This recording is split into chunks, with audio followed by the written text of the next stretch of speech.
Les CEO qui ont le plus de résultats, c'est des CEO ingénieurs. Ils connaissent leurs produits, ils connaissent leur marché, ils connaissent vraiment tout ça au bout des doigts. Nous, on veut que des gens qui vont à fond, qui exécutent pour atteindre leur objectif. Les gens qui passent leur temps à réfléchir à la perfection, perfection égale procrastination. J'ai une philosophie pour ça, c'est le 120-80. Donc 100, 20, 80. C'est-à-dire fais à 100% les 20% qui te rapportent 80%.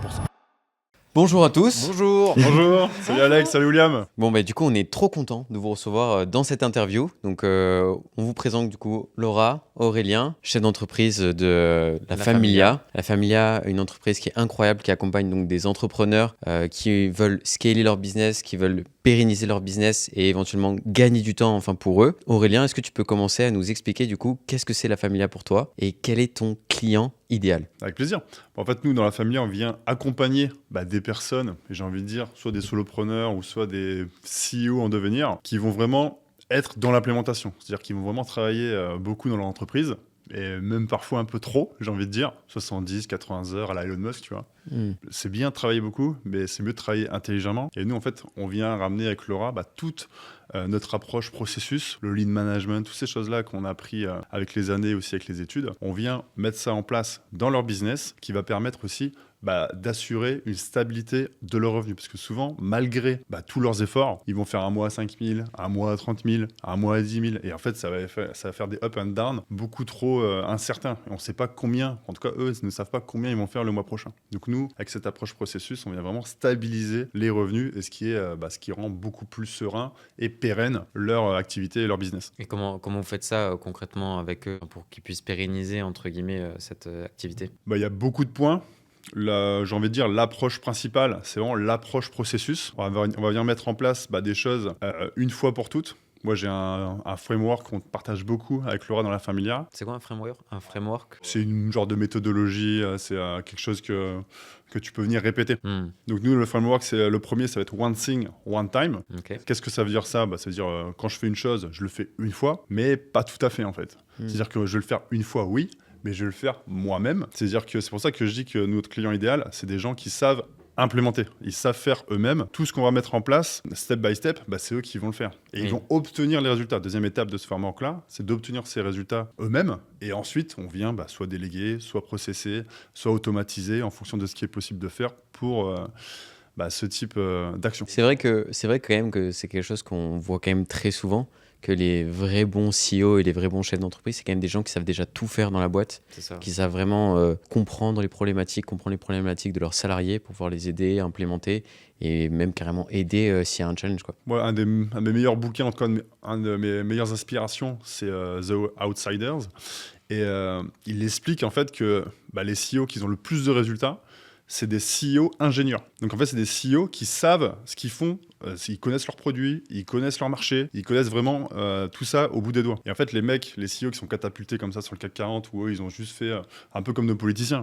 Quand tu es catapulté en mode politique et tu as fait Sciences Po, etc., tu n'as jamais tenu de business et tu viens gérer un budget qui est colossal pour un pays comme la France.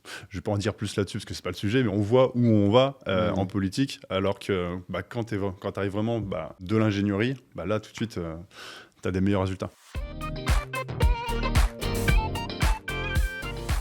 Aurélien, tu es venu accompagner, tu es venu avec Laura. Donc, est-ce que vous pouvez un peu nous expliquer du coup votre duo, votre dynamique, votre complémentarité, qu'est-ce que vous faites ensemble dans cette boîte?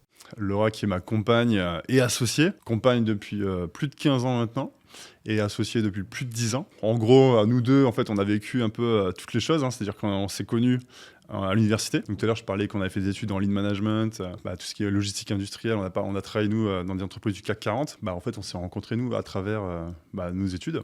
C'est incroyable. Et ensuite, on a été tous les deux salariés, donc c'est une entreprise du CAC 40. On a tous les deux démissionné 2 fois pour moi, 3 fois pour Laura, parce qu'en fait, finalement, on n'était pas à notre place dans ces grandes entreprises où vraiment tout le monde est bloqué, où à chaque fois, tu dois faire un rapport à ton N+1, qui fera un rapport à son N+1 lui-même, etc. etc. Enfin, nous, on ne s'est pas reconnus là-dedans. Et du coup, c'est en 2015 où on s'est vraiment lancé dans l'entrepreneuriat. Pas grande ambition, hein, on faisait les marchés à l'époque, parce qu'on faisait les marchés l'été, l'hiver sur l'e-commerce. Ça a pris 2 à 3 ans, ça. Et ensuite, on s'est rendu compte que finalement, putain, ouais, là, il y a de l'argent à faire en ligne. Il y a de l'argent à faire sur des business en ligne. Et donc, on s'est vraiment digitalisé, tu vois, de plus en plus. On a tendu vers les 100%. Et là, en fait, on s'est mis ensuite à 2, c'était peut-être en 2018, j'ai envie de dire.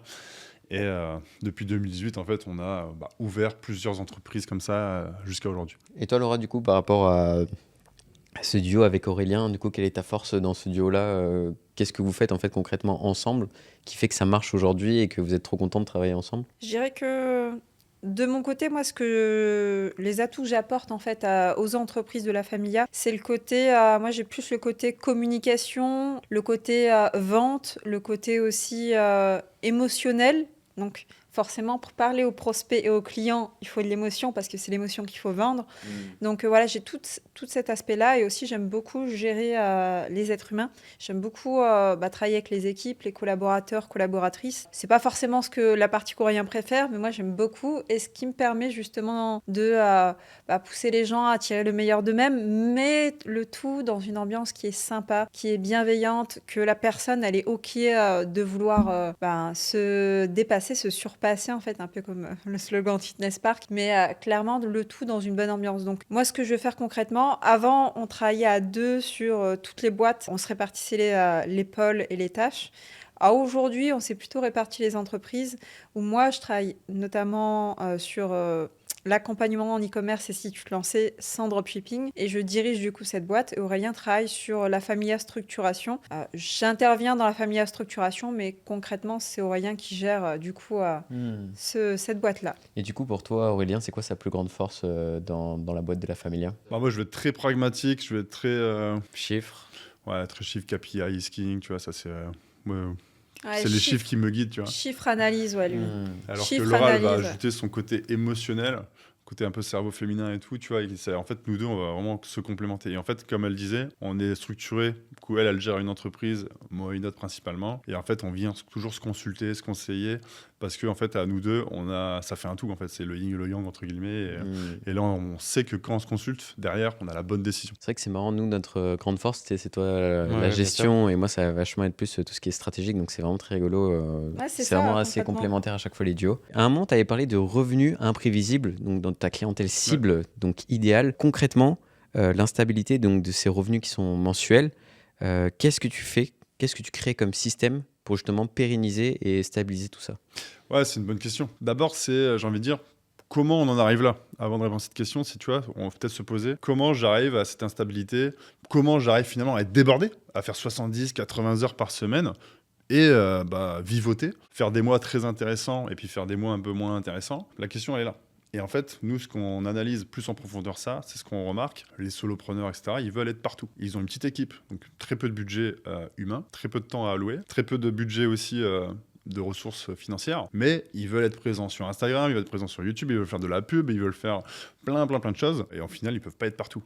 Moi, ce que je dis souvent, je préfère que sois le roi de ton domaine, d'un seul réseau social, tu vois, au lieu de vouloir être le prince d'un peu de tout, tu vois. Quand tu seras coté au CAC 40, là, on pourra en reparler, mais pour l'instant, petite équipe, petit réseau. Quand je dis petit réseau, non, c'est un réseau et on y va à fond. Et quand tu fais ton réseau, tu vas faire tes partenaires. Tiens, toi, tu as choisi d'être Instagram. Va chercher des affiliés, va chercher des partenaires qui sont aussi sur Instagram. Va pas chercher des partenaires sur YouTube, ça n'a pas de sens. Les gens, ils consomment du YouTube, ils vont pas consommer du Instagram. Donc toi, tu veux des gens qui consomment du Instagram, donc va chercher des partenaires Instagram. Faire de la pub. Si ton réseau principal, c'est Instagram, fais de la pub sur Instagram, sur Meta Ads. Comme ça, en fait, tu as tout un écosystème qui vient se créer sur Instagram.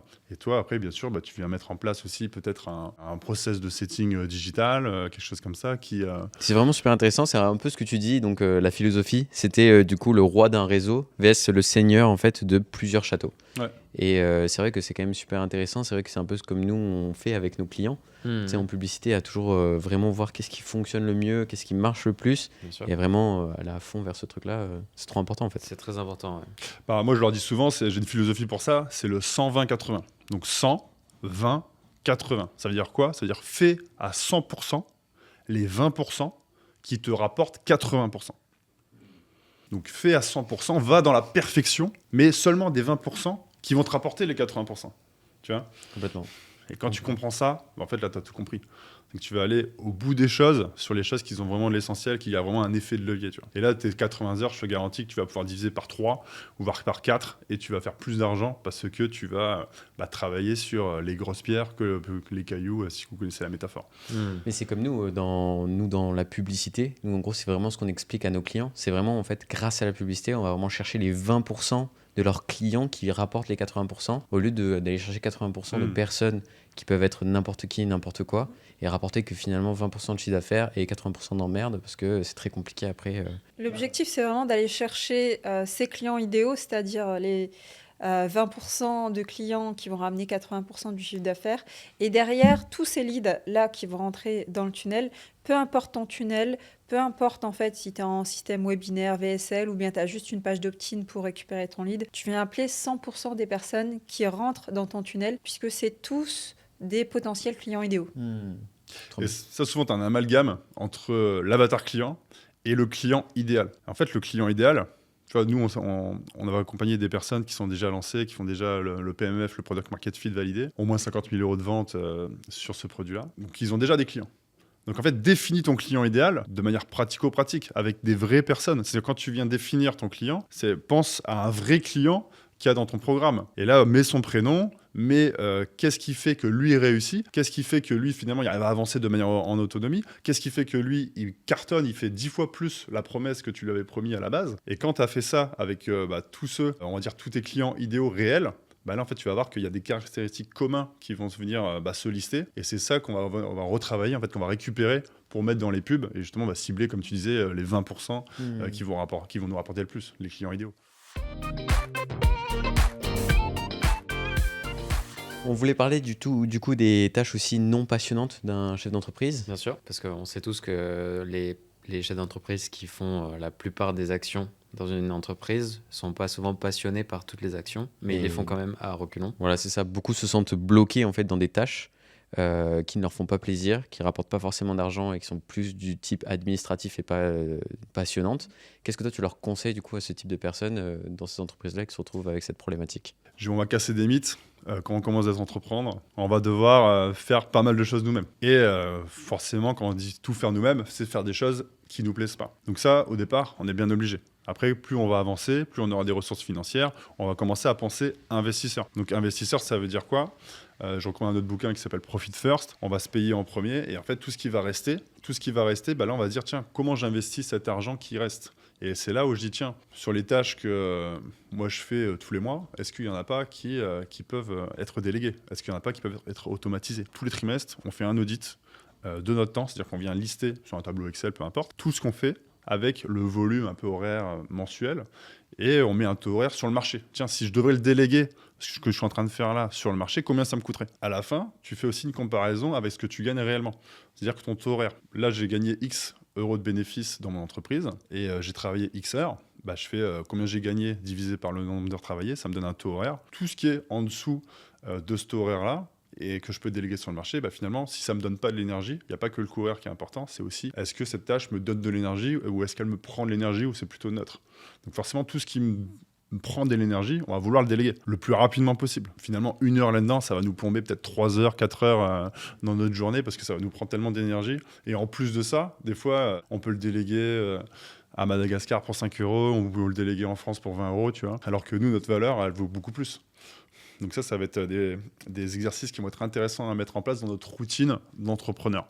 Et c'est vrai qu'on a eu l'occasion, nous, d'interviewer une personne Ghislain Morvan, qui est un des top 3 LinkedIn Voice sur LinkedIn. Il est juste derrière Macron. Et il a pas mal de boîtes aussi, et vraiment c'était ça sa plus grande valeur. Et c'est que 90% des entrepreneurs qui se lancent en tout cas avec une entreprise, ils ne calculent pas en fait la vraie rentabilité de leur boîte. C'est-à-dire qu'en gros ils se disent juste je vends un service. Par exemple, je vends ma formation 1 000 €. Et si je fais une vente, ça me fait 1 000 € de gain. En fait, non, c'est pas ça. C'est qu'il disait, il faut que tu calcules ton temps de travail, comme si tu te salariais, et que tu fasses une estimation de si tu es rentable ou pas. Par exemple, si ce client a 1 000 €, ça te prend 100 heures dans le mois, ça veut dire à moins que tu coûtes 10 € de l'heure. T'as 1 € de l'heure. Voilà, c'est ça. Et donc, du coup, il expliquait qu'il faut vraiment calculer toutes les heures de ton travail, savoir si tu peux te payer et te payer. Et à partir du moment où si tu arrives à être rentable après t'être payé, t'es pas obligé de te payer évidemment pour garder du bénéfice évidemment, mais après t'être payé, si tu es encore rentable, dans ces cas-là, tu peux potentiellement prendre quelqu'un pour le faire. En fait, ce qui est génial avec cette méthodologie, c'est qu'elle va te dire elle-même quand est-ce que c'est le bon moment d'embaucher. Souvent, on me dit ouais, quand est-ce que j'embauche. En fait, c'est les chiffres qui te le disent. C'est pas toi qui vas choisir. Si t'as pas assez, continue à travailler, continue à faire plus. Bien sûr, après, tu peux t'organiser pour faire, comme on a dit tout à l'heure, faire les tâches qui sont importantes, les missions importantes. Et quand il y a quelque chose qui rentre, quand il y a assez de bénéfices qui rentrent, c'est là où on vient, là j'embauche une personne, là j'embauche un autre talent, une autre expertise. En fait, tout dépend de ce que l'entrepreneur, quelle est sa vision en fait des choses. Tu vois, si tu as un entrepreneur qui a levé des fonds, que son but c'est d'investir pour aller très vite conquérir un marché, là forcément il va peut-être pas calculer sa rentabilité à lui ni de sa boîte. Son but c'est d'aller vite, et pour aller vite il faut déléguer. Par contre, si tu as ton entreprise à toi et que ton but c'est pas d'aller conquérir un marché ni de lever des fonds, toi ton objectif ça va être d'être rentable et de te payer en premier. Si ton objectif, si tu veux juste faire des bénéfices pour toi et que tu délègues très rapidement et que tu n'es pas rentable, voilà, tu as travaillé pour nourrir les autres, et c'est le défaut de beaucoup d'entrepreneurs. J'entends tellement d'entrepreneurs qui disent « Ouais, je travaille, en fait, c'est pour payer les autres. » Mais en fait, si tu fais 100 heures semaine et que tu ne sais pas te payer, tu as un problème de structuration. William, tu disais par rapport à comment choisir les tâches ou les missions qui nous passionnent, comment sélectionner ça et faire que ça. En fait, ce que j'ai envie de dire, nous, en fait, on a 3 étapes qu'on a nommées les 3 S pour atteindre ce résultat. C'est-à-dire que le premier S, ça va être la structuration. Deuxième S, la scaler, donc structuration, scaler. Et troisième S, se virer de l'opérationnel inutile. C'est-à-dire que avant d'arriver au troisième S, moi, généralement, il y a 3 cycles. Donc au moins, j'ai envie de dire entre 1 an et demi et 3 ans pour un business qui a déjà validé le PMF. On n'arrive pas là à cette étape tout de suite. C'est pour ça que tout à l'heure je disais qu'on doit faire beaucoup de choses nous-mêmes. Mais après, bien sûr, avec le framework One Thing, One Time, on vient aussi mettre en place tous des process pendant tout le chemin de notre entreprise. Et on arrive à un moment donné, forcément, à ce résultat-là. Et qui est, je pense, l'objectif, le but de beaucoup d'entre nous. PMF qui veut dire Product Market Fit, c'est-à-dire valider son produit sur le marché. On est d'accord. Tu disais donc le deuxième S qui était le scaling. Le scaling, il y a beaucoup de business qui cherchent à scaler sans maximiser leur rentabilité et rentabiliser leur propre lead. Pourquoi est-ce que pour toi c'est une erreur ? Grosse erreur. C'est même une erreur en fait fondamentale. C'est même quelque chose en fait qu'on doit faire avant de vouloir scaler. Même avant que tu réfléchisses au scaling, tu dois d'abord t'assurer, c'est ton devoir en tant qu'entrepreneur, de tirer le maximum de profit des leads qui rentrent dans ton tunnel. C'est-à-dire que j'ai un tunnel, souvent, ce que je vois, c'est on a un tunnel sur 10 jours, 15 jours. Je rentre des gens, j'ai peut-être un tunnel d'acquisition qui permet d'avoir des leads dedans. Et j'ai peut-être un webinaire ou quelque chose comme ça. Et en 10-15 jours, après, ces leads-là, en vrai, c'est des leads jetables.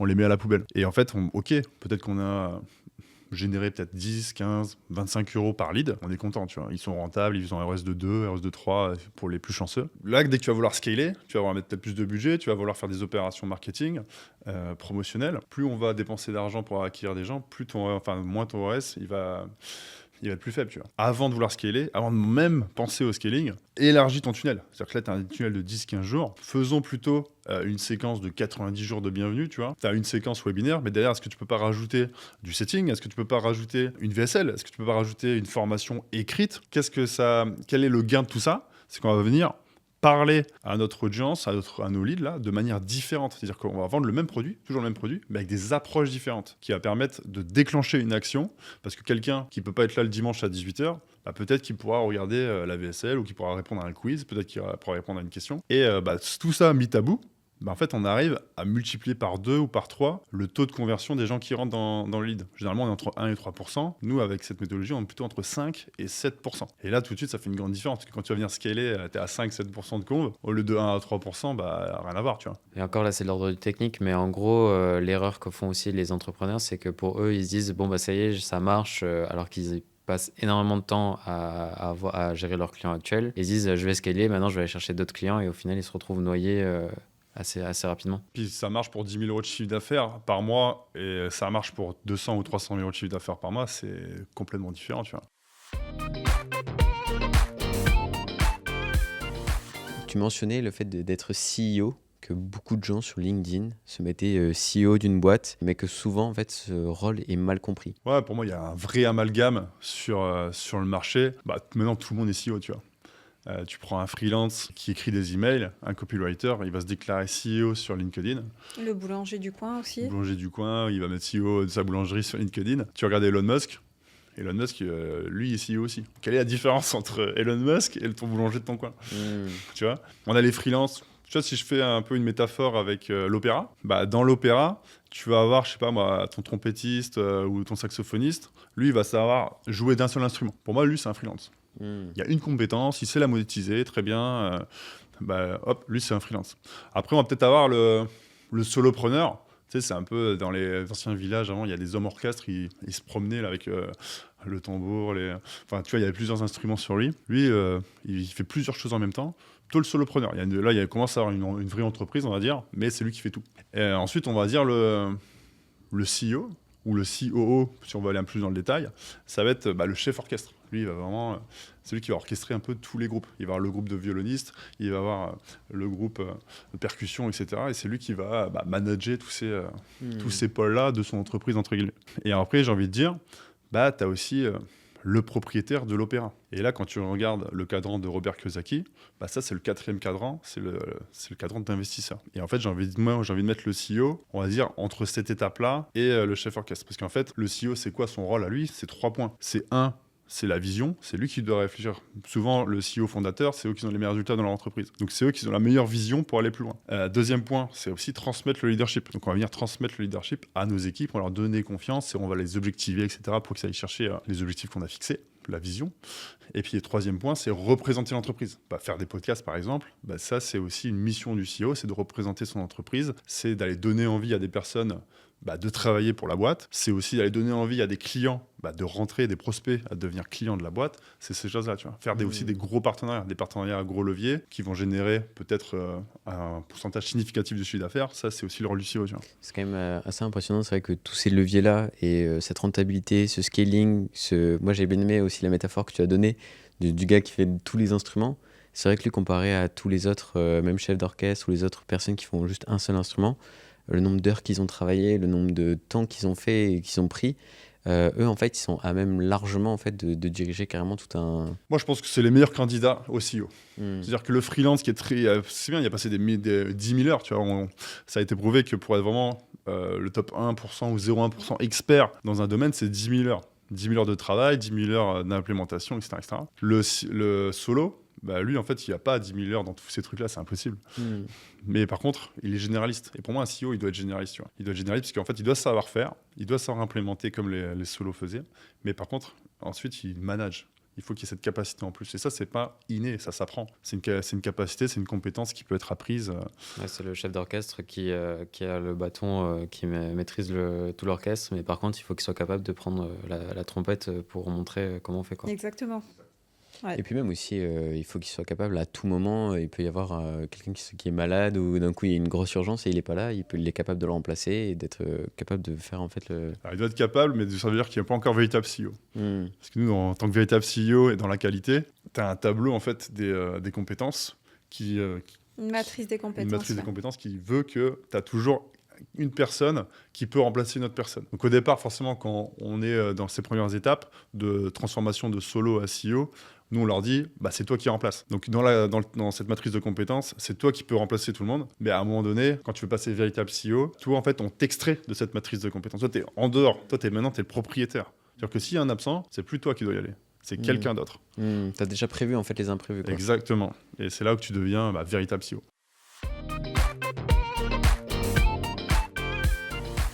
Tous les entrepreneurs, toutes les entreprises ont une offre, ont quelque chose à vendre. Toi qui as pu regarder énormément de business, accompagner énormément d'entreprises, combien d'offres il faut à une entreprise pour être rentable, pour être périn et pérenniser ses revenus, sa rentabilité, etc.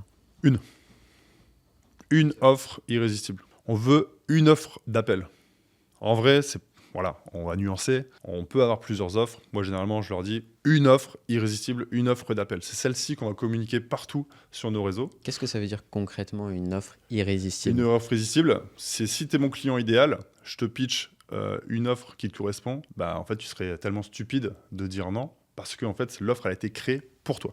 Donc si tu me dis non, c'est soit t'es pas mon client idéal, et dans ce cas j'ai mal fait mon boulot, je t'ai mal ciblé, etc. Ou soit c'est mon offre qui a mal été faite. Donc je dis une offre irrésistible, une offre d'appel. Donc c'est ça qu'on va communiquer partout sur notre réseau et tout le temps. Parce que plus on va pusher notre offre, plus on va amener des gens dans cette offre-là. Et après, bien sûr, on peut avoir un downsell.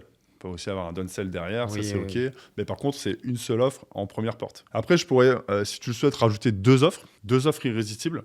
On aurait 3 offres irrésistibles en tout. Deuxième offre irrésistible, c'est une offre pour tes clients. Parce qu'en fait, une fois, tu as une offre irrésistible d'appel pour tes prospects, pour qu'ils se transforment en clients. Et maintenant, on a une offre irrésistible pour les clients, pour qu'ils ramènent de nouveaux clients. Donc une offre de parrainage, une offre d'ambassadeur. Ton meilleur marketing, c'est tes clients.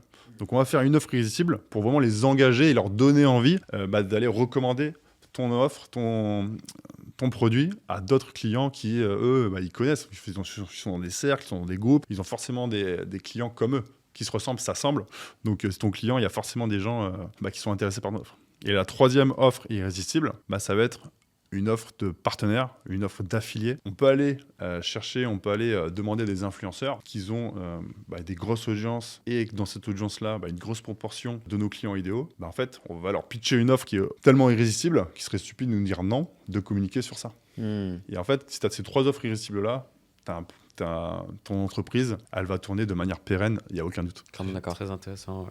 C'est chouette. Ouais, non, mais en vrai, je trouve ça logique d'avoir 3 offres, même pour continuer à vendre après avoir des clients et même aussi par rapport au downsell, comme tu as dit. C'est vrai qu'avoir une offre élégante, irrésistible d'entrée de jeu, ça te définit tout de suite. Et après, évidemment, tu peux adapter en fonction du client que tu as sous les yeux. Mais c'est bien officiellement n'avoir qu'une seule au début. Une offre irrésistible, ça sert à quoi? C'est-à-dire qu'en fait, un closer qui ne sait pas closer, qui est très mauvais en vente, il va pouvoir vendre l'offre irrésistible. Alors qu'en fait, si tu as une offre qui est basique, tu vas avoir le top closer, le meilleur closer de France, il ne va pas savoir te la vendre. Parlons maintenant des peurs et des échecs. C'est quelque chose qui est assez fréquent chez les entrepreneurs. En fait, on en croise beaucoup qui ont peur d'échouer et même ne veulent pas essayer. Qu'est-ce que vous leur dites pour dépasser cette peur? Il y a beaucoup d'entrepreneurs aussi qui comparent l'entrepreneuriat, le lancement d'entreprise un peu au casino aussi. Oui, c'est vrai. C'est-à-dire qu'en gros, il y a un peu on dit souvent que ceux qui réussissent, c'est du hasard, que ceux qui ont commencé, s'ils réussissent, c'est du hasard. C'est de la chance. Et il y a même souvent les personnes autour d'elles, vont leur dire c'est trop risqué, va pas t'investir là-dedans. Qu'est-ce que vous leur conseillez? Qu'est-ce que vous leur dites? Moi, j'aime bien la métaphore de William sur le casino. Parce qu'en fait, pour moi, l'entrepreneuriat, c'est le seul jeu où tu peux sortir gagnant, tu peux battre la banque du casino, tu vois. C'est le seul jeu, tu rentres dans le casino, normalement tu perds tout le temps, tu vois. C'est tout le temps lui qui devient gagnant. Et là, en fait, tu peux battre la banque du casino. Pourquoi? Parce qu'en fait, à condition de jamais abandonner. En fait, on va essayer, on va tester une chose, on va tester 2 choses, on va implémenter une 3e chose. Peut-être qu'on va miser 1 euro, 100 euros, 1000 euros, peu importe. On va dire 100 euros. Je mets 100 euros, je me plante. 100 euros, je me plante. 5 fois. Je perds 500 euros. La 6e fois, je remets 100 euros. Et là, boum, ça cartonne. 3000 euros. En fait, ça me rembourse largement les 500 euros que j'avais payés avant. Et c'est pour ça que nous, dans la Familia, avec toutes les personnes qu'on gère en interne avec Laura, en fait, on a un exercice tous les 3 mois. C'est le fail or success. C'est qu'en fait, chacun des personnes dans l'équipe, ils sont obligés de venir et présenter quelque chose. Si tu présentes rien, en fait, tu n'as pas du tout notre philosophie de la Familia. Et généralement, ça n'est jamais arrivé, tu vois, parce qu'en fait, il y a tellement ça dans la culture qu'ils le font. Et en fait, soit tu présentes quelque chose, tu as échoué. C'est pas grave, tu as tenté, bravo, tu as un point, on te paye un resto. Soit tu as tenté quelque chose, et là, tu as obtenu un grand succès, tu vois. C'est génial. Tu as le truc, il s'est bien emballé, on va s'en servir toute l'année, etc. Là, on te paye un voyage, tu vois. Mais dans tous les cas, tu gagnes quelque chose. Incroyable. Que tu échoues ou que tu réussis, tu gagnes quelque chose. Ouais. Mais pour rebondir à ce que tu dis, quand tu dis il suffit juste d'investir 100 euros, puis tu as perdu, puis tu te relèves, tu réinvestis 100 euros, moi ça me fait un peu quand même penser au casino, parce que la plupart des gens qui jouent au casino se disent ah mais non, mais la prochaine c'est sûr je vais gagner, et ils se ramassent après. C'est quoi la différence pour toi? En fait, la différence, c'est que dans l'entrepreneuriat, quand tu quand tu vas tomber sur le ticket gagnant, entre guillemets, et que tu vas gagner les 3 000 €, c'est que tu vas gagner les 3 000 € peut-être dans la semaine, mais sauf que ce ticket gagnant-là, il est réutilisable. C'est-à-dire que la semaine d'après, tu le remets. C'est que tu vas pas rendre le ticket. Ouais, c'est pas tu encore de la chance après, quoi. Tu regrattes exactement le même ticket, tu sais qu'il est gagnant. Donc tous les semaines, tu regrattes, et en fait, là, en fait, à partir du moment où tu as trouvé ton ticket gagnant, tu as une récurrence de revenus qui va tomber parce que tu as trouvé ce ticket gagnant. Mais pour trouver ce ticket gagnant, il faut en gratter plusieurs, tu vois. On pourrait même s'amuser à prendre la métaphore du mastermind. Je sais pas si vous connaissez, moi ça me fait toujours rire à chaque fois qu'on parle de mastermind, qu'on est allé faire un mastermind et tout ça à nos proches. Ils sont en mode le mastermind, le jeu, tu sais, où tu mets une suite de couleurs là et tu dois deviner. Mais en fait, c'est un peu ça, en fait, l'entrepreneuriat. C'est qu'on te dit exactement quelles couleurs ne sont pas bonnes grâce à ta rentabilité, grâce à vos process. Et en fait, une fois que tu as la composante idéale gagnante, en fait, tu peux la refaire et en fait être super gagnant dans l'histoire. Puisque en fait, tu sais exactement quel chiffre ou quelle couleur en fait il te manquait. Et tu peux réitérer constamment. Et comme tu dis, en fait, c'est mieux que le casino, quoi. C'est ça. Et en plus, comme tu l'as dit, avec la Familia, vous êtes en groupe. Du coup, je suppose que tout le monde parle de ces échecs qui peut inspirer aussi les autres à ne pas les faire. Et donc, d'éviter de perdre du temps. Mais c'est la même chose dans les contacts. Tu vas rencontrer une personne, peut-être qu'elle va rien t'apporter. Une deuxième, troisième, quatrième. Mais sur 10, tu en as au moins une, voire deux, qui vont t'apporter peut-être un changement qui va être incroyable dans ton entreprise, dans ton business. Et en fait, ça va rembourser largement le temps que tu as passé, entre guillemets, avec les 8 ou 9 autres personnes. Beaucoup d'entrepreneurs, quand ils se lancent, veulent être CEO, dirigeants de leur boîte, mais ne comprennent pas c'est quoi la différence entre travailler dans sa boîte et sur sa boîte. Est-ce que vous pouvez nous clarifier cette partie-là ? Clairement, le CEO, il doit déjà travailler dans un premier temps dans sa boîte, apprendre à faire cette tâche, connaître le succès sur cette tâche. Et ensuite, il doit travailler sur sa boîte. C'est-à-dire que la chose qu'il a fait dans la boîte, il va faire un tuto explicatif direct, même s'il n'y a personne dans l'équipe. Il va bien expliquer, faire la trame et tout. Demain, hop, il va embaucher une personne, il va recruter, il va donner du coup son tuto et la personne va pouvoir se débrouiller pour refaire cette tâche avec la fréquence du coup voulue. Et c'est comme ça qu'on arrive à faire one thing, one time, tout simplement en référençant tout ce que tu fais. Hop, tu fais le tuto. Peu importe que ce soit pour le pôle client, pour le pôle marketing, pour le pôle vente, tout doit être vraiment référencé. Il doit y avoir des tutos, vidéos, documents, fréquences, tout. Et ça doit répondre aux questions qui, quoi, quand et comment. Moi, j'ai une question pour vous, les Twins. J'ai une entreprise modeste. Je viens de retravailler toute mon offre irrésistible. Parce que là, j'ai entendu dans ce podcast-là qu'on parlait d'offres irrésistibles, offres d'appel, etc. Du coup, j'ai tout retravaillé là-dessus. Et je fais le lancement de cette offre-là. Donc, il y a vraiment des changements majeurs qui ont été mis en place sur cette offre-là. Et je dois la vendre en closing, donc au téléphone. Du coup, je décide de prendre les appels au téléphone, etc. Est-ce que là, je suis en train de travailler sur mon business ou est-ce que je suis en train de travailler dans mon business ? Tu veux répondre ou... Vas-y, toi tu connais très bien la réponse. Moi je dirais que la personne elle a fait le mi-chemin entre les deux. Donc c'est-à-dire qu'elle a donné, elle a toutes les clés pour faire bien le closing, donc ça c'est bien, mais elle travaille vraiment dans son business pour le coup parce que c'est elle qui va faire le closing. Donc ça c'est quelque chose qui est intéressant pour tester, savoir si c'est un succès comme tu l'as dit Laura. Mais effectivement s'il le fait à répétition et sur du long terme, dans ces cas-là il travaille dans son entreprise et plus sur son entreprise. Et moi je rebondis un peu là-dessus. Nous qui travaillons dans le marketing et dans la publicité, pour moi c'est quand même très important dans un premier temps de faire le closing parce que ça permet quand même de savoir si ce qui est amené dans le tunnel, ce qui est dépensé en argent et en essence en quelque sorte, ça permet de savoir qui est là. Mais par contre, tu ne dois pas du tout travailler là-dedans. C'est pas à toi de t'occuper de tes clients, c'est pas à toi de t'occuper des futurs clients. Et si tu es dans l'entreprise, pour moi c'est à partir du moment où tu fais des services en fait dans la boîte pour gagner de l'argent en fait dans la boîte grâce aux clients et pas justement sur du long terme, sur de la rentabilité, sur des process, etc. Mais du coup moi il y avait un autre truc que je voulais aussi rebondir à un moment parce qu'on avait parlé de bateau. À un moment tu te rappelles, tu nous avais fait un exercice où on devait imaginer un bateau, dessiner un bateau et ça te permettait de savoir un peu notre capacité à exécuter des tâches en mode voilà tu dessines un bateau, le nombre de hublots, le nombre de drapeaux, le nombre de trucs, etc. Et j'avais adoré à un moment Alexandre avait fait une réflexion. C'est un moment tu disais, ok, mais maintenant, où est-ce que vous êtes, vous, sur le bateau ? Où est-ce que vous vous dessinez, vous ? Donc, il y en a qui vont se dessiner au gouvernail, il y en a qui vont se dessiner au haut de la... Dans la tour. Dans la tour de contrôle, etc. Et Alexandre, il disait, mais en fait, si tu es sur le bateau, c'est que tu n'as pas compris, en fait, le rôle, en fait, du vrai CEO. Et je trouve ça super intéressant. Mais du coup, tu allais dire quoi, Aurélien, toi, par rapport à... Ouais, j'allais conclure sur la question que je vous ai posée. Comme je l'ai énoncé, on vient de lancer, etc.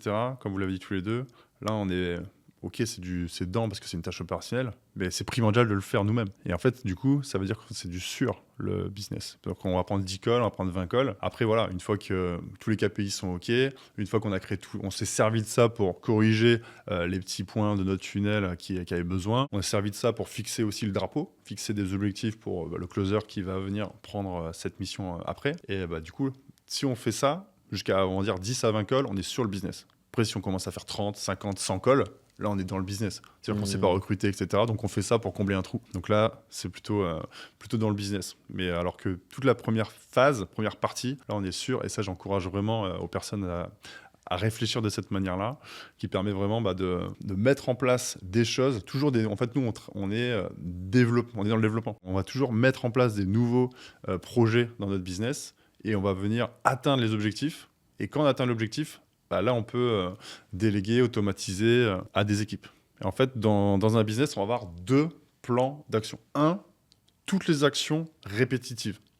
Donc ça, par exemple, on travaille sur Asana ou sur Monday, ça dépend des boîtes. On a un tableau par boîte qui reporte, qui référence, qui liste toutes les tâches répétitives. Et en fait, ça me permet de partir en vacances 1 mois, 2 mois et revenir et que mon entreprise, elle est encore là. Certes, elle va stagner ou peut-être avoir une croissance à moins de 2 chiffres, mais au moins, elle stagne, elle tourne, tu vois. Elle me génère du chiffre. Et ensuite, j'ai un deuxième tableau où là, c'est toutes les tâches de développement. C'est ce qui va permettre d'aller scaler, d'aller croître, aller chercher du revenu supplémentaire. Et ça, c'est super important, c'est que le CEO, lui, il travaille dans ce tableau-là, tu vois, sur les tâches de développement. Un bon KPI qui peut être intéressant à se challenger pour les personnes qui regardent ça. Tu peux rappeler juste ce que c'est un KPI? Key Performance Indicator. Donc, c'est un indice de performance en français. Et moi, ce KPI-là, ce que je propose, c'est combien de pourcentage dans ma semaine j'ai passé sur mon business, combien de pourcentage dans ma semaine j'ai passé dans mon business. Et combien de temps j'ai passé sur cette tâche précise aussi. Exactement. Est-ce que cette tâche-là, c'est du sur ou dans? Donc, à la fin de la semaine, est-ce que j'ai passé moins de 50 ou plus de 50% sur mon business? Et là, je challenge tout le monde de faire plus de 50% sur son business chaque semaine. Et là, tu vas voir qu'à la fin de l'année, si tu fais 50% et plus sur ton business, ton business, il aura décollé x10. Si là, maintenant, suite à cette interview, vous pouvez donner un conseil à ceux qui hésitent encore à structurer leur entreprise, à travailler sur la rentabilité, à travailler sur l'offre, qu'est-ce que vous leur direz? Le meilleur moment pour scaler son entreprise, c'est comme l'investissement.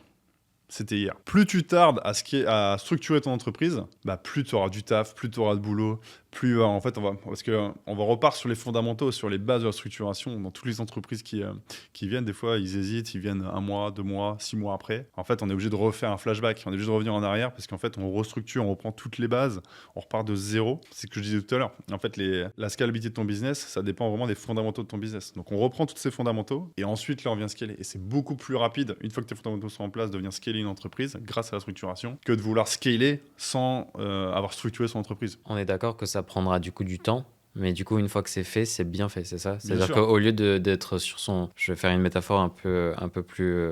peut-être ce sera plus simple à comprendre, mais en gros la personne qui a fait son jardin avec ses idées, ses graines, sa terre, etc. va avoir un truc plus ou moins bancal, et vous le but du jeu c'est de tout reprendre depuis le début, refaire tout parfaitement bien, replanter les bonnes graines, et travailler vite. Voir ce qui a le mieux germé aussi. Voir ce qui a le mieux germé, etc.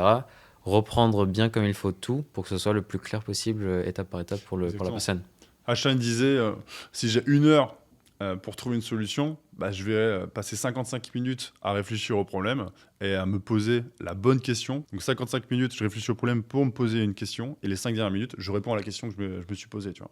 Et en fait, là, ce sera exactement pareil. C'est peut-être qu'on va temporiser le business 1 mois, 2 mois, le temps de vraiment remettre tous ces fondamentaux. Généralement, c'est 6 semaines, on y arrive. Après, ça dépend de la vitesse d'implémentation du solopreneur CEO. Et derrière, ensuite, on enclenche la vitesse du scaling. Vous savez, nous on vous adore et on a partagé sur nos réseaux, on a partagé sur nos réseaux une petite vidéo de vous où justement on expliquait ce que c'était la Familia. Et il y a pas mal de personnes qui nous ont demandé en fait, mais qui est-ce que vous étiez, comment est-ce qu'on peut vous suivre, comment est-ce qu'on peut faire partie justement de cette famille-là? Ouais, le plus simple, si vous voulez rejoindre la Familia. Moi j'ai envie de dire maintenant c'est Instagram qui est beaucoup mis en avant. Donc sur Instagram, aurélien.pruvost, P-R-U-V-O-S-T. Et vous pouvez follow, ça fait toujours plaisir. Il y a un petit DM, il y a aussi le lien aussi dans la bio. Et là, en fait, on vient offrir plusieurs heures de notre temps parce qu'en fait, on va faire un audit complet du business de la personne. Mais surtout, nous, un audit, pour moi, ça sert à rien. Tu vois, c'est surtout qu'il y a un plan d'action derrière. C'est-à-dire qu'on va faire un plan d'action d'au moins 90 jours. Comme ça, la personne, si elle veut partir avec le plan d'action de 90 jours, tant mieux. Mais si elle veut être accompagnée, intégrée Familia, et surtout, si elle a elle a un business qui est en dents de scie, c'est-à-dire qu'un mois, elle fait 5 000, un mois, elle fait 30 000, etc. Et du coup, elle ne sait jamais prédire combien elle va faire de chiffre d'affaires le mois prochain et qu'elle travaille 70, 80 heures. Elle est dans l'implémentation, mais elle ne trouve pas de solution parce que tête dans le guidon. En fait, je pense qu'on est les bonnes personnes pour l'accompagner. Ouais. Il faut qu'elle ait déjà généré plusieurs dizaines de milliers d'euros ou ça peut être un peu de tout actuellement qui peuvent venir chez toi? Idéalement, le PMF validé, donc Product Market Fit, un produit phare, un produit qui a déjà été créé. Une offre qui fonctionne. Voilà, offre qui fonctionne, on l'a vendu au moins 50 000 euros sur le marché, qui permet de valider le marché. Nous, toute notre méthodologie, tous nos process, etc., fonctionnent le mieux avec ces personnes-là qui ont déjà un produit qui est validé sur le marché parce que tout de suite, on vient déployer et ça marche tout de suite en fait. Voilà. Après, c'est valable autant sur les personnes qui ont un business en ligne que sur un business physique. Si tu as, par exemple, si tu es dentiste, si tu as une boulangerie, si tu es coiffeuse, peu importe le corps de métier, si tu es avocat, que tu as un cabinet, ça vaut pour tous les corps de métier en ligne, infopreneur, e-commerçant, etc. Si du coup, tu fais un minimum de chiffres et que tu as besoin de structurer pour ensuite aller réaliser ton scaling, et ben là, c'est chez nous qu'il faut passer. Mais par contre, du coup, on te fait un audit, un plan d'action qui est offert. Et à partir de là, on voit déjà si nous, on souhaite travailler avec toi. C'est du coup sur sélection. On voit le profil, etc. Si tu as tous les critères qui correspondent du coup à nos valeurs de nos clients qu'on recherche. Vous parlez souvent aussi d'accompagnement, de faire partie de la Familia. Concrètement, pour vous, en tout cas, pour passer de cette étape-là de structuration, de pérennisation, en fait, ça coûte combien? C'est-à-dire qu'en gros, il faut combien et se dire combien est-ce qu'on va investir pour à la fin de temps, d'argent, de personnes pour concrètement arriver vraiment à un truc parfait et top pour toi, ou en tout cas, c'est du pain béni. Donc nous, notre accompagnement, il va se situer entre 15 et 20 000. En fait, la personne, on va l'accompagner jusqu'à son objectif. Donc 6 mois, généralement en moins de 6 mois on atteint l'objectif. Si on n'atteint pas l'objectif, en fait on continue l'année entière s'il faut, mais en fait on fixe l'objectif. Donc si l'objectif c'est de pérenniser l'entreprise, c'est de stabiliser les revenus et le croître, le doubler, etc. Ça c'est des objectifs qu'on accepte et qu'on prend en défi. Et les personnes qui rentrent, on vient travailler jusqu'à l'obtention de cet objectif-là. Sinon en fait on travaille gratuitement pour l'entreprise si on n'atteint pas l'objectif. Et donc ça c'est mis avec des mises en place de bootcamp en ligne, rendez-vous physique aussi, je crois. Il y a des séminaires. Qu'est-ce que propose Comment ça se passe en gros? Il y a une grande... il y a plusieurs heures de travail d'audit pour vraiment nous s'imprégner parce que la personne qui vient nous voir, forcément, elle est CEO de son business, elle connaît par cœur son business. Nous, on a plusieurs heures à vraiment mettre notre cerveau sur son business pour vraiment s'en imprégner. Et puis, peut-être pas à la même hauteur qu'elle parce qu'on ne sera jamais elle est tous les jours dessus. Mais en tout cas, rapprocher, de savoir de quoi elle parle, où sont ses bottlenecks, donc là où ça coince, qu'est-ce qui l'empêche de scaler. On va analyser tout ça. On va faire un plan d'action pour atteindre l'objectif qu'on se fixe ensemble. Donc généralement, c'est l'objectif principal qu'elle s'est fixé. Donc on l'a dit tout à l'heure, c'est réallouer son temps sur des tâches à haute valeur ajoutée. Donc on vient faire vraiment ce plan d'action vraiment détaillé. C'est-à-dire qu'on vient faire les grandes étapes, mais aussi des missions et les missions, encore des actions. Donc il y a 3 niveaux à chaque fois qu'on partage avec la personne. Et elle va pouvoir cocher, c'est gamifié. Plus elle coche, plus il y a un pourcentage sur la mission. Exactement, ça déclenche un petit pic de dopamine. Et concrètement, on commence à articuler. On a des bootcamps sur 3 jours. Donc, les 6 premières semaines, on va avoir des bootcamps tous les 15 jours pour vraiment mettre à plat toute la structuration. Donc, les fondamentaux de la structuration, les fondamentaux de son offre irrésistible, les fondamentaux de son marketing. Donc, ça, 6 semaines. Et en fait, une fois qu'on a fait ça, là, on passe dans le dur, on passe la seconde vitesse et on vient mettre des leads dans tout ce tunnel et on a la prédictivité qui commence à se mettre en place en moins de 3 mois, en fait. C'est pour ça que tout à l'heure, je disais 6 mois, mais généralement 4-5 mois, c'est atteint. Si la personne est bien un bon implémentateur, je ne sais pas si on le dit comme ça, mais que la personne elle fonctionne bien sur l'entreprise avec vous et pas tout le temps dans l'entreprise, c'est ça? Exactement. De toute façon, nous, il y a des actions à suivre. Les personnes, ils sont sélectionnés, comme disait Laura. Et si pendant le programme, on se voit qu'on s'est trompé et que la personne, elle ne suit pas, hop, nous, on ne cherche pas à comprendre, on préfère kicker la personne et puis nous, on veut des gens qui passent à l'action, tu vois. On l'a fait sortir du programme tout simplement parce que nous, on veut que des gens qui vont à fond, qu'ils exécutent pour atteindre leur objectif. Les gens qui passent leur temps, du coup, à réfléchir à la perfection. Perfection, c'est égal à procrastination. À quoi ça sert en fait Web de Connect pour les entrepreneurs qui te suivent et qui en ont entendu parler? Qu'est-ce que tu peux leur dire qui pourrait les motiver à faire plus d'événements et surtout à venir à Web de Connect? Web de Connect, séminaire pour les entrepreneurs, en ligne ou pas, et pas que, parce que même les business physiques qui veulent se digitaliser, parce que souvent c'est un très bon move de digitaliser son acquisition pour un business physique. On garde la delivery client, la dévolabilité client en physique, et toute l'acquisition se fait de manière automatique, parce qu'en ligne, ce qui est intéressant, c'est qu'on peut tout automatiser. Donc, Web de Connect, du coup, c'est un truc en présentiel? C'est en présentiel, c'est à Paris, généralement c'est en octobre, c'est sur plusieurs jours. Un séminaire qui existe depuis 2007, que nous on a racheté, repris avec Laura depuis 2022, c'est ça 2022, ouais. 2022. Et toujours un partage, une ambiance déjà incroyable, un partage de pépites aussi, parce qu'en fait, tout ce qui a été le monde du digital évolue très rapidement, très souvent. Du coup, tout ce qui a été dévoilé, découvert dans l'année, ils sont souvent dévoilés, partagés pendant le Web de Connect par les speakers, parce qu'il y a toujours des speakers de renom qui sont présents, et bien sûr aussi la qualité des participants. Nous, le Web de Connect, c'est que 100% des personnes sont entrepreneurs. Il n'y a pas de débutants, il n'y a pas de salariés, donc on n'est que entre confrères. Et chaque année, il y a beaucoup de participants qui viennent nous voir juste pour dire, juste en étant présent chaque année au Web de Connect, d'une année sur l'autre, j'arrive à faire un x2, x3 en écoutant les pépites des speakers et parfois ou bien même en écoutant les dernières techniques marketing. Ça leur donne de la créativité et ils recréent des techniques marketing dans leur entreprise, que ce soit physique ou en ligne, et ils font des x2, x3 juste en étant présent à un événement. J'ai aussi, on a eu aussi l'occasion de participer à ce type d'événements. Et il n'y a pas que ça aussi, il y a aussi la rencontre des entrepreneurs qui sont là aussi pour le networking. On peut rencontrer des potentiels clients. Je sais que nous, on a pu en accompagner quelques-uns. On a pu en aider aussi quelques-uns avec nos idées aujourd'hui. Oui, après Web de Connect, comme c'est dit, en fait, c'est tout simplement tout le monde du web entrepreneur qui se connecte en physique.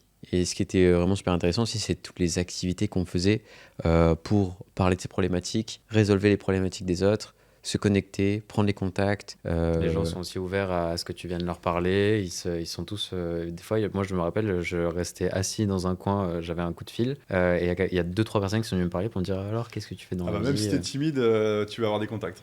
C'est clair. C'est ça. Au Web de Connect, nos valeurs, c'est vraiment s'il y a quelqu'un qui est tout seul, on est obligé d'aller le voir. On préconise, c'est une règle, en fait, dès le départ, dès le début de l'événement, qu'on transmet. Et du coup, pendant tout l'événement, tout le monde joue le jeu à fond.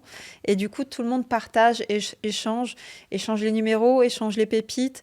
Et en fait, ça fait une émulation de données, d'informations vraiment juteuses pour faire prospérer et grandir son business. C'est vraiment trop chouette. Web de Connect, de toute façon, nous, on recommande énormément. Tous les entrepreneurs, les événements, pour moi, ça change.